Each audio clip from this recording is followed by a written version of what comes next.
Assalomu alaykum, hurmatli tadbirkorlar. Bugun sizlar bilan tadbirkorlar uchrashuvi belgilangan.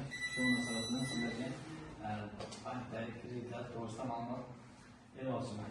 Bugungi ma'lumotimiz bizning qaror bo'yicha 312 qaror bo'yicha chiqarilgan kredit bo'yicha hozir tushuncha beraman. Bu kreditimiz ya'ni oldin imtiyozli kredit olib foydalanib markaziy bank ro'yxatida shakllangan mijozlarga ajratiladi. Ya'ni buni kreditni ajratish tartibi agar markaziy bank ro'yxatida shakllanib kredit tarifi ijobiy tarifiga ega bo'lsa, yakka tadbirkorlik ochib bankdan chiqsa kreditda 100 million so'mgacha ajratib beramiz.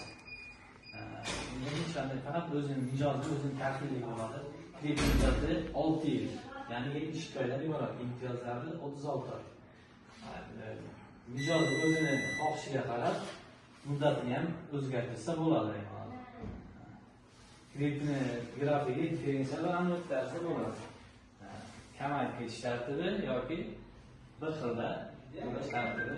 Agar kimlar bir savol tushunmovchilik bo'lsa, yordam berishim mumkin. Garovga qo'yish kerak. Garov kerak.